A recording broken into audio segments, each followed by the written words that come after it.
चलिए अब हम लोग क्लास 10 के मैथ का इंपोर्टेंट क्वेश्चन जो 2026 में पूछा जाएगा, ये क्वेश्चन आप जाकर के चेक कीजिए, 2023 के एग्जाम में पूछा है, 2023 में ये क्वेश्चन पूछा है।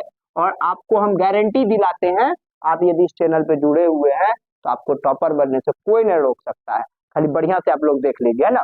क्या कहता है क्वेश्चन, क्लास 10 वाला ही के लिए है स्पेशल, है ना। बीबीआई शॉर्ट्स लघु उत्तरीय प्रश्न जो होता है ना, वही प्रश्न है।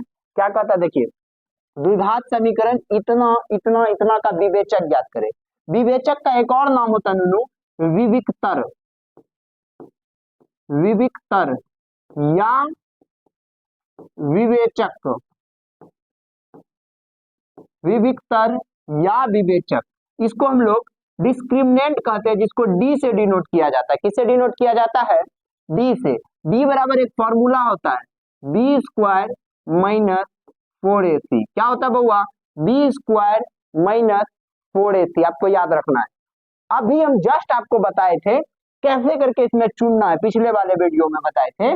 b बराबर बी स्क्वायर माइनस 4ac हुआ ना। अभी b क्या है, a क्या और c क्या है, यहाँ पे देखिएगा एक्स स्क्वायर के गुणांक को a कहते हैं, एक्स स्क्वायर के गुणांक को क्या कहते हैं? a। एक्स के गुणांक को क्या कहते हैं? b। और अचर पद को क्या कहते हैं नुनू? c। ठीक है, तो ए बी सी समझ गए ना। जो एक्स स्क्वायर का गुणांक रहेगा उसको a, जो x का गुणांक रहेगा उसको b, और जो अचर पद रहेगा वो c। द्विघात समीकरण में और द्विघात बहुपद में एकदम क्लियर हो गया। अब a का मान आप लोग बताइए, दिया है, क्या लिखेंगे? दिया है a बराबर कितना दिया? 3 अंडर रूट 3। b बराबर कितना है? 10। और c बराबर कितना है? Under root 3। है या नहीं है? एकदम है।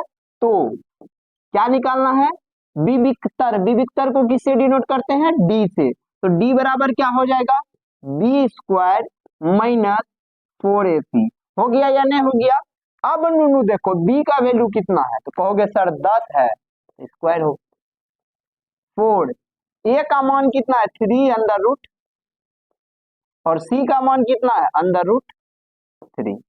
कोई दिक्कत हुआ बउआ? 10 का स्क्वायर कितना हो जाएगा बताओ? 100।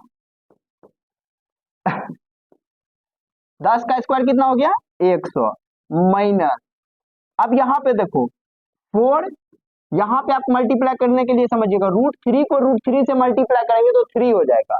और 3 3 जा कितना हो गया? 9 है। 9 4 जा कितना हो गया बउआ? 9। पहले इसी को रहने दीजिए, ई रूट 3 कितना हो गया? 3। और 3 3 जा कितना हो गया? 9। अब देखिए 100 माइनस 9 4 जा 36। अब यदि इसको घटाइएगा ना आप, तो कितना हो जाएगा? 100 में से 36 को घटाने के बाद कितना बचेगा? 36 4 40, 64। कितना बच जाएगा? 64 बच जाएगा, है ना। चलिए शायद आपको ये भी क्वेश्चन समझ में आ गया होगा। कैसे विविक्तर निकाले पता चला? तो सबसे पहले हम लोगों को क्या करना पड़ा? a का मान निकालना पड़ा, b का मान निकालना पड़ा, और c का। और d बराबर हम लोग फॉर्मूला जानते हैं, बी स्क्वायर माइनस 4ac। क्या होता है?